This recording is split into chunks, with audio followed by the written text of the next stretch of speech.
Okay, so here's what I want to do is kind of give you a big picture of exactly where some of the channels are on a neuron and how an action potential is formed and how it propagates. There's a lot of information in the book, but I think if you understand what we go through on this video, you'll get the gist of it.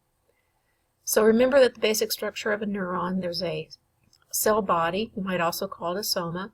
There are several processes coming off of it called dendrites.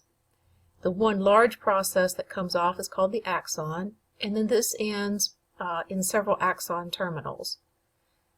This particular neuron is a myelinated neuron, so it has this myelin sheath around it, and if it's in the peripheral nervous system, these would be Schwann cells wrapping around it. And the purpose of the myelin is to provide some insulation. Nerve signals travel much faster when the nerve is myelinated. The signal is going to come in to the dendrites and go in this direction. It only goes in one direction on a neuron, so it goes down the axon to the axon terminals. And if this particular neuron forms a synapse with another neuron, you would have little synaptic vesicles in here containing a neurotransmitter. If it were to synapse with a muscle, we would call this a neuromuscular junction, and it would have acetylcholine, which is a particular neurotransmitter. So let's go over these different gates and where exactly you'll find them on a neuron. The first type of gate we'll look at are the chemical ligand gated channels. So sometimes you'll see them named chemical gated channels. You might hear ligand gated channels. You might also hear chemical activated or ligand activated channels. These are all the same, just different words for the same thing.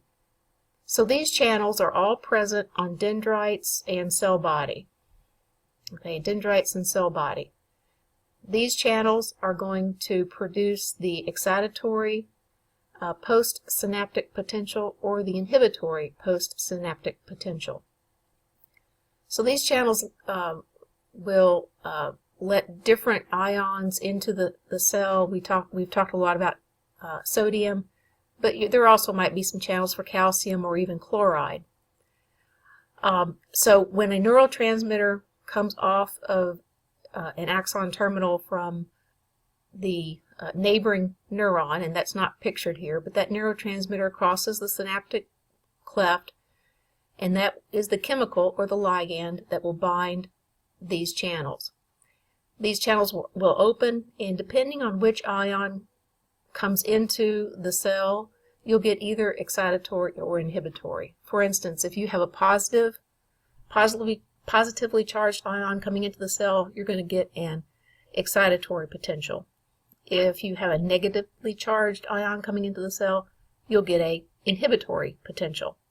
And these are graded potentials, meaning that they're fairly small, and they are local, meaning that it's not going to do a lot to the surrounding membrane. So those channels are located here along the cell body and the dendrites. Now all those ions coming into the cell, you have positive, negative charges, excitatory and inhibitory postsynaptic potentials. They will all add up, or sum, we call it summation.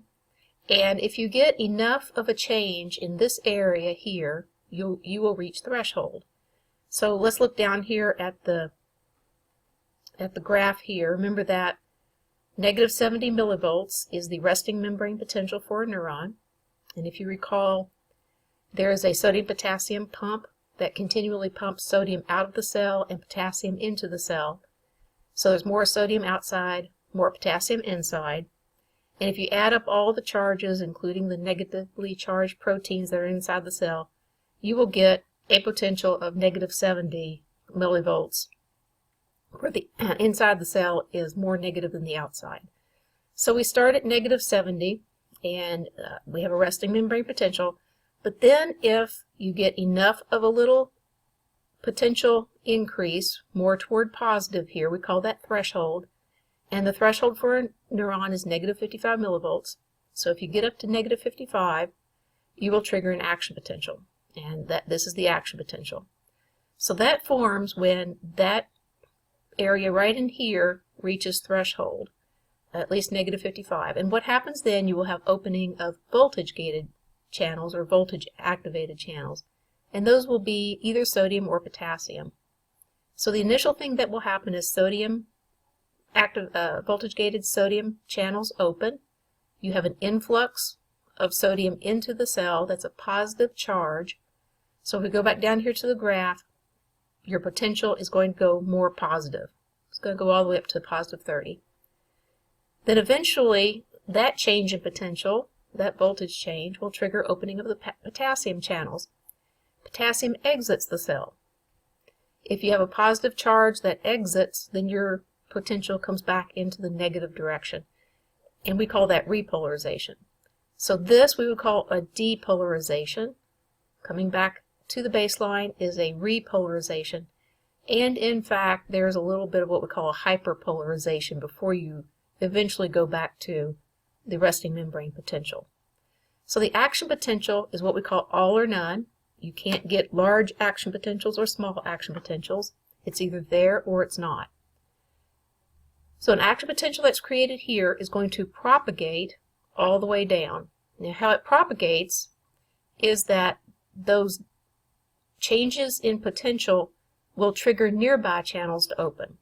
So let's pretend to take the myelin sheath off of this neuron for a minute. Let's take it all off and pretend that it's just a naked axon there.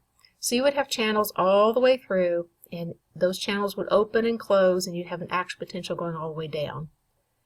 Now if we put the myelin on, what the myelin does is it creates these little nodes here. There's a node, there's a node.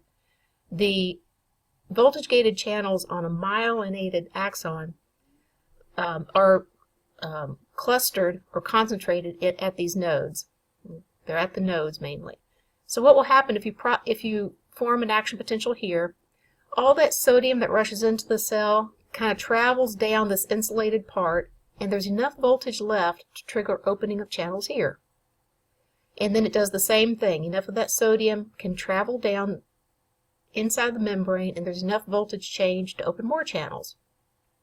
So when I say that the action potential jumps from node to node, that's how it does it. It's because this myelin is insulating, so you don't get a loss of membrane voltage in that little bitty section. So myelinated axons can transmit or propagate an action potential much faster than non-myelinated. So it's along the axon where we have the voltage-gated channels. Then when that potential gets down here to the axon terminals, we have a different type of channel.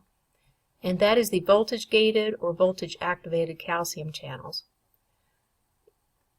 At the axon terminals, there are, inside of these, little clusters of synaptic vesicles that contain a neurotransmitter. For that neurotransmitter to be released, the action potential has to reach the end, and it is going to trigger, because there's a voltage change down here at the end, it will trigger the opening of these voltage-gated calcium channels. Calcium comes into the cell. There's a higher concentration outside than inside that's maintained by different pumps. Calcium comes into the cell. It's going to bind with those vesicles containing the neurotransmitter.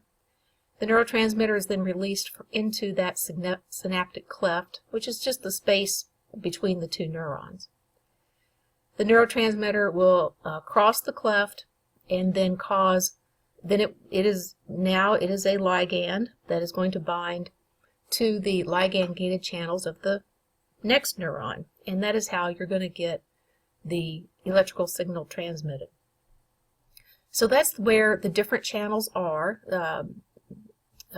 The chemical or ligand-gated at the dendrites, the cell body, voltage-gated along the axon, and then you have those special voltage-gated calcium ones at the axon terminals. The resting membrane potential, -70 millivolts.